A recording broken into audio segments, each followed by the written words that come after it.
ஹாய்ங்க. வேலூரில் வந்து நைட்டு நல்ல மழை. ஆனால் காலையில் எழுந்துச்சி பார்த்தா மழையா நானா அப்படிங்கிற அளவுக்கு வெயில் அடிச்சிச்சு. தம்பிக்கு லீவு அப்படிங்கிறனால பொறுமையாக தான் எழுந்திரிச்சோம் 2 பேரும். எழுந்திரிச்சிட்டு கடையில் அவங்க அப்பா டிஃபன் வாங்கி கொடுத்தாங்க. அவருக்கு வந்து நைட் சாப்பாடு தண்ணி ஊற்றி வச்சுருந்துச்சு. அதில் தயிர் ஊற்றி சாப்பிட்டு போயிட்டாங்க. வெயில் காலங்கிறனால எப்போவுமே நைட் சாப்பாடு கொஞ்சம் சேர்த்து வச்சுருவோம். அதனால் காலையில் யாரோ ஒருத்தர் தண்ணி ஊற்றி தயிர் ஊற்றி சாப்பிட்டுக்கோ 2 பேரும் ஆள் கொஞ்சம் ஷேர் பண்ணி. தம்பி சாப்பிட மாட்டான். சரின்ட்டு அவனுக்கு ஸ்நாக்ஸ் போட்டு கொடுத்துட்டு அவனுக்கு வந்து அதில் ஷேரும் வாங்கிட்டு சுண்டல் வத்தல் குழம்பு செய்யலாம் அப்படின்னு சொல்லிட்டு என் ஸ்டைலில் செஞ்சுக்கிட்டு இருந்தாங்க.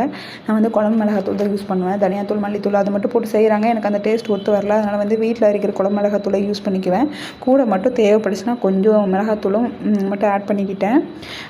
புளி வந்து கொஞ்சம் கருப்பாயிடுச்சுங்க. ஏன்னா 1 வருஷம் ஆயிடுச்சு. அதனால் புளி வந்து கொஞ்சம் கருப்பாயிடுச்சு. ஆனால் டேஸ்ட் வந்து நல்லா தான் இருக்கும்.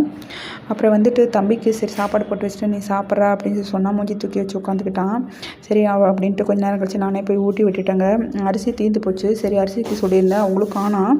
சரின்ட்டு அவனுக்கு குளிச்சு விட்டுட்டு அவனை படுக்க வச்சுட்டு நானும் கொஞ்சம் நேரம் தூங்கினேன். தூங்கி எழுந்த பிறகு அரிசி வந்துச்சுன்னு ஃபோன் பண்ணாங்க. சரி வந்துட்டு காசு கொடுத்துட்டு நம்ம எடுத்து வச்சிட்டோம். தேங்க்யூ.